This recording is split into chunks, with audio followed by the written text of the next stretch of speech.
Então, turma, boa tarde para todos nós, né? Vamos continuar a nossa discussão sobre o princípio de Arquimedes, que, na verdade, é a discussão sobre força em empuxo. E aí, nós já cansamos de ver aí discussão sobre forças, né, ao longo desse ano todo nosso, e vimos que na discussão sobre forças, para compreensão, a gente tem que responder 3 perguntinhas, né? Quando a força vai existir? Como que a força vai existir? Qual é a direção e o sentido dessa força? E quanto vale essa força? Legal? Essas 3 perguntas nós já respondemos na aula na parte da manhã. Então, só relembrando aí a nossa discussão, quando que a força empuxo vai existir? A força empuxo se dá da interação de corpos com moléculas de fluidos em que ele se encontra submerso. Então, toda vez que eu tiver um corpo submerso parcialmente ou integralmente dentro de um fluido, ele estará sob a ação da força empuxo. Legal? Então, quando que vai existir? Quando o objeto estiver submerso em algum fluido. Legal? Seja parcialmente ou seja integralmente submerso dentro de um fluido. Legal?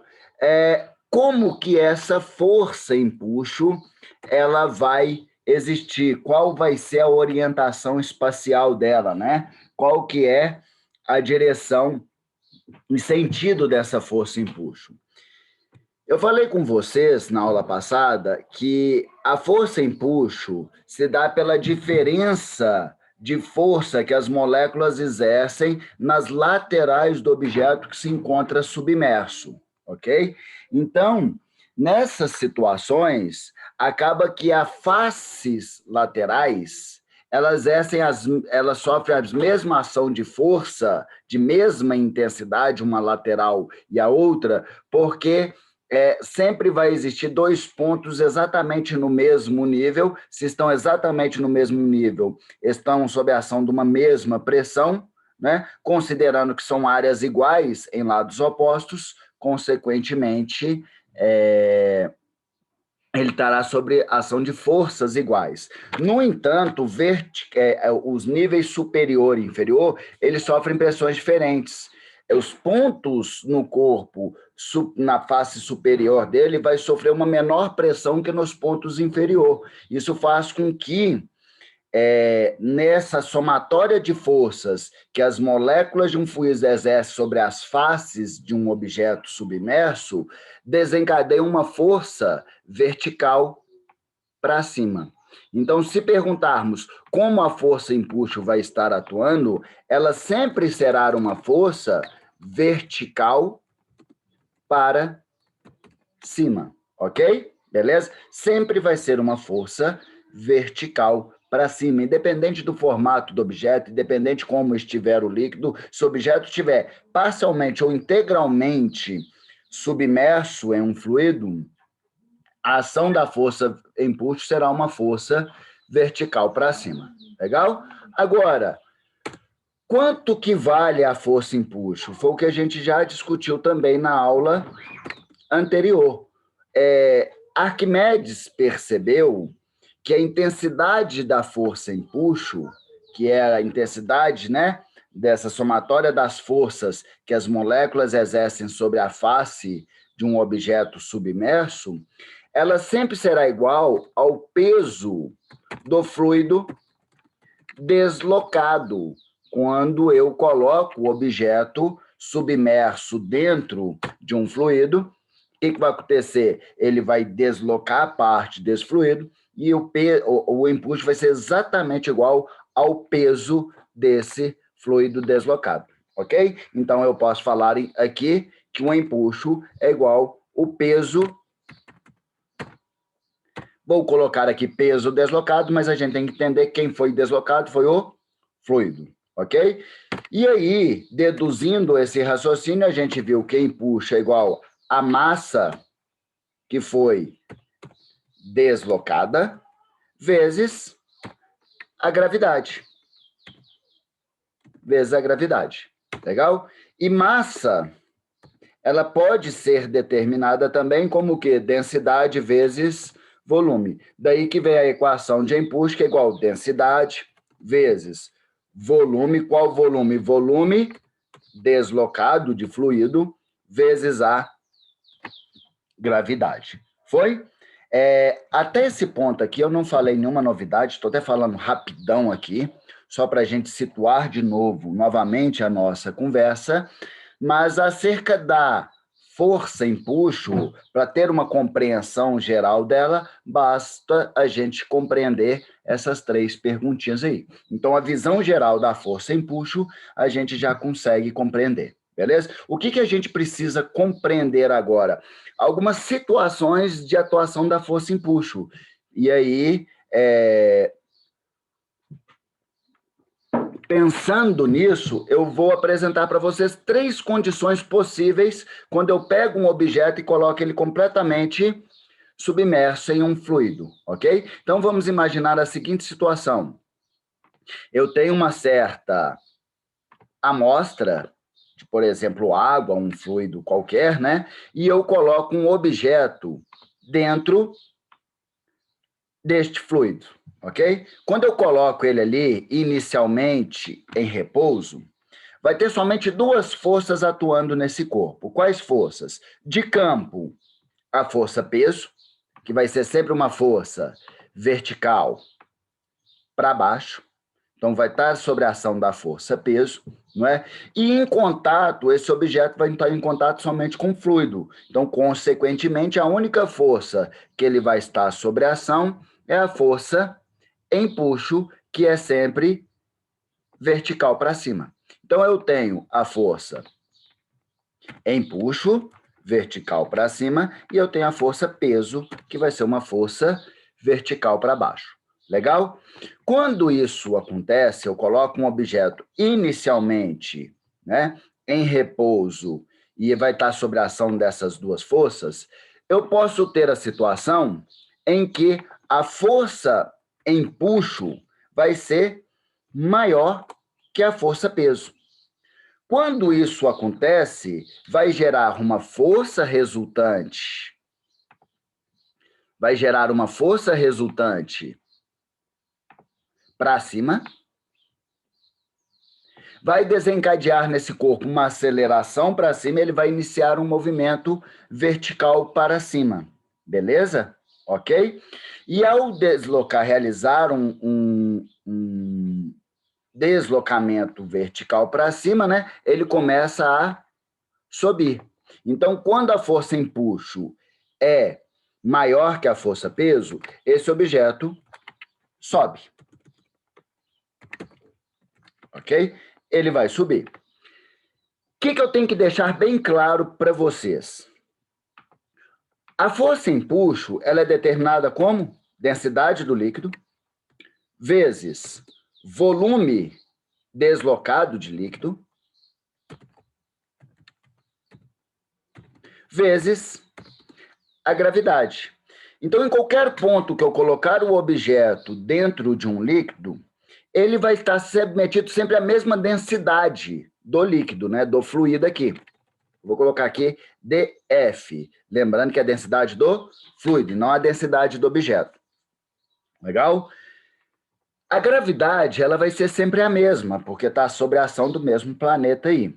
Então, o que pode mudar é o volume deslocado. Quando que o volume deslocado é máximo? Ou seja, quando que o empuxo vai ser máximo?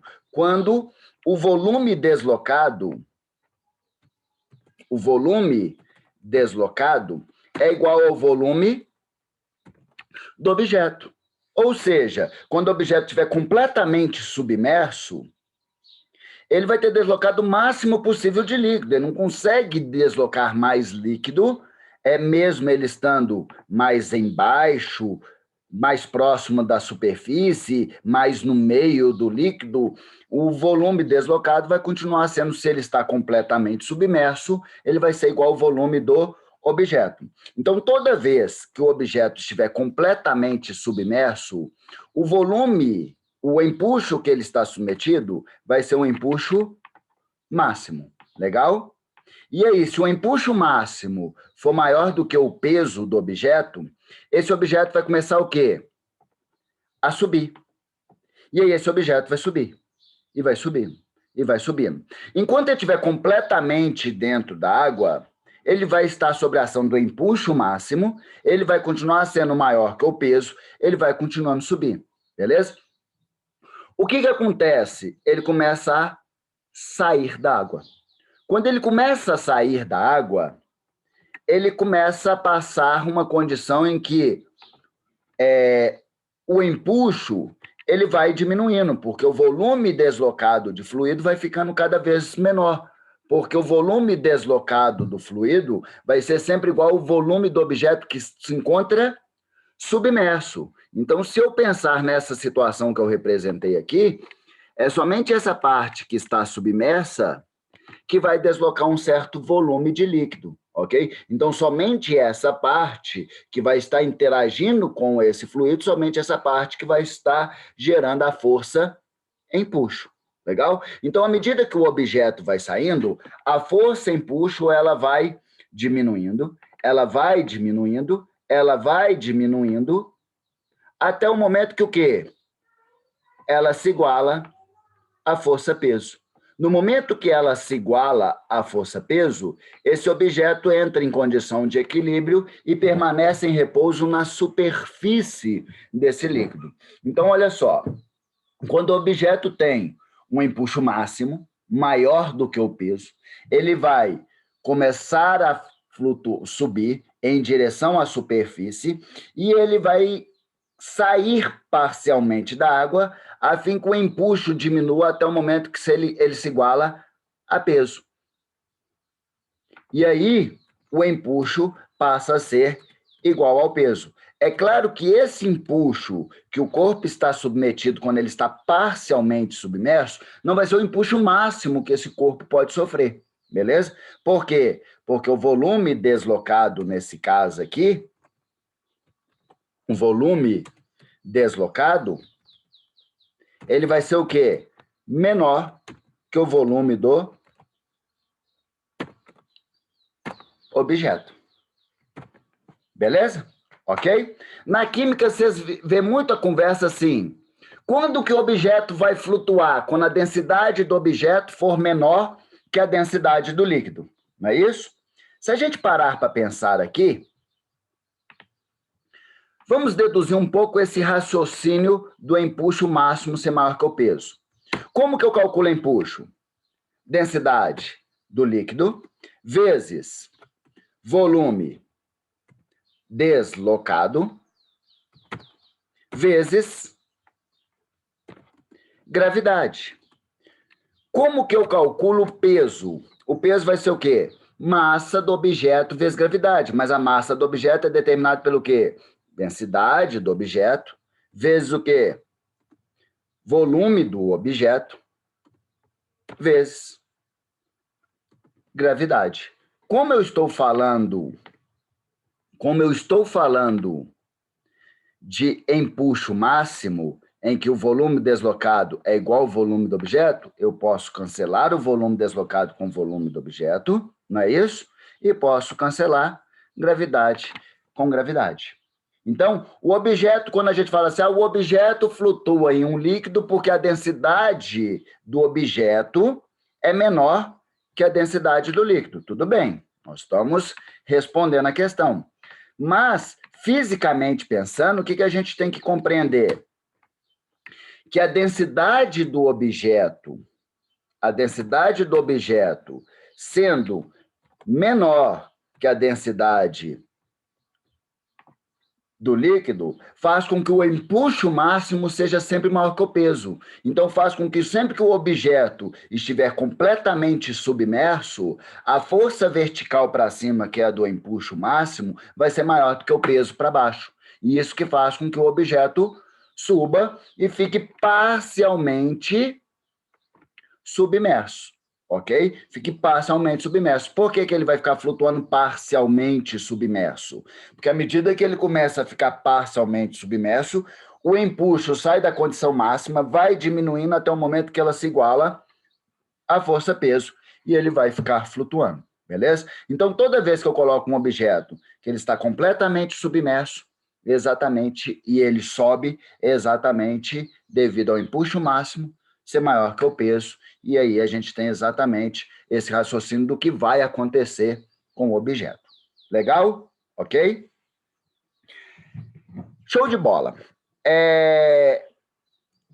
Continuando o nosso raciocínio aqui, então. A outra possibilidade é eu pegar esse objeto, colocar ele totalmente submerso em um fluido. Então, quando eu coloco ele totalmente submerso, o que eu estou afirmando? Que o volume deslocado é igual ao volume do objeto, que esse objeto está sob a ação de um empuxo máximo, ok? E quando eu colocar ele permanecer em repouso.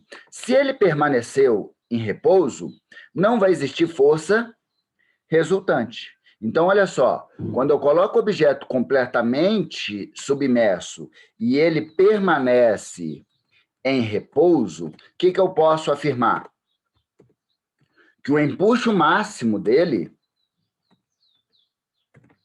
vai ser igual ao peso do objeto.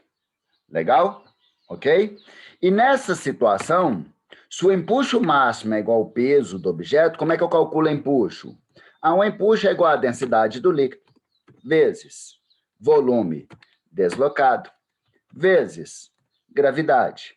Como é que eu calculo o peso do objeto? Densidade do objeto vezes volume do objeto vezes gravidade. Lembrando que densidade vezes volume é a mesma coisa que massa, ok? Com isso, se o volume deslocado é igual ao volume do objeto, eu posso cancelar. Se a gravidade é igual aos dois, por isso que a gente fala muitas vezes que quando eu coloco um objeto completamente submerso em um fluido, ele permanece em equilíbrio naquela posição, quer dizer que a densidade do líquido é igual à densidade do objeto. Legal? Agora, eu tenho a terceira situação de análise. Qual que seria a terceira situação de análise? Que eu coloco o objeto completamente submerso, então volume deslocado vai ser igual ao volume do objeto, ele vai estar sob a ação do empuxo máximo, né? Igual às outras situações que a gente analisou, de você estar completamente submerso, o empuxo máximo, mas ainda o peso continua sendo maior do que o empuxo máximo. O que vai acontecer? Vai ser desencadeada uma força resultante para baixo, vai desencadear uma aceleração para baixo, esse corpo vai descer, beleza? Só que à medida que ele vai descendo, o peso vai continuar sendo o mesmo e o empuxo máximo vai continuar sendo o mesmo. Por quê? A densidade do líquido continua sendo o mesmo, o volume deslocado continua sendo o mesmo, a gravidade continua sendo o mesmo. Então, o objeto vai descendo, vai descendo, vai descendo. Aonde que ele vai parar? Quando ele apoiar na superfície lá embaixo, beleza? Aí, na hora que ele apoia uma superfície, o peso continua sendo o mesmo, o empuxo máximo continua sendo o mesmo, mas se ele parou, ele não tem mais força resultante. Por que ele não vai ter mais força resultante? Porque além do empuxo máximo, ele vai estar sob a ação da força normal.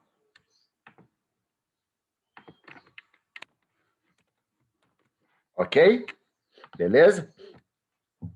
Então, o que eu posso afirmar? Quando o objeto é colocado inicialmente em repouso, completamente submerso, e ele desce, eu posso afirmar que o peso ele vai ser maior que eu empuxo máximo, beleza? E ele vai continuar descendo até o momento em que o quê? O peso se iguala ao empuxo máximo mais a força normal máximo, mais a força normal quando ele apoia lá na base do solo. Legal? Ok? E tem algumas situações que alguns objetos eles conseguem trabalhar tanto com peso quanto com empuxo, fazendo com que ele possa subir ou ele possa descer, mantendo essa diferença dessas forças, ou ele se quer parar no nível, ele iguala essas forças, né? Um exemplo típico disso é a estrutura de bexiga natatória dos peixes. O que seria a bexiga natatória? É um saco que existe dentro do peixe, que aproveita parte do ar que seria excretado da respiração e ele acomoda dentro desse saco. Quando ele acomoda esse ar dentro deste saco, o que vai acontecer? O volume do peixe começa a aumentar. Se o volume do peixe começa a aumentar, o volume deslocado aumenta de forma significativa. Então, o empuxo do peixe aumenta, mas a massa do peixe não aumentou praticamente nada. Se ela não aumentou praticamente nada, porque o ar tem uma quantidade ali de peso muito pequena daquele ar que ele está absorvendo, o peso permanece praticamente constante e o empuxo aumenta.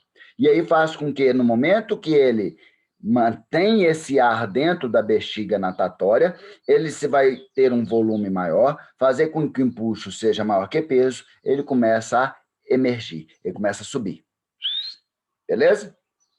Se o peixe quer descer, o que ele faz?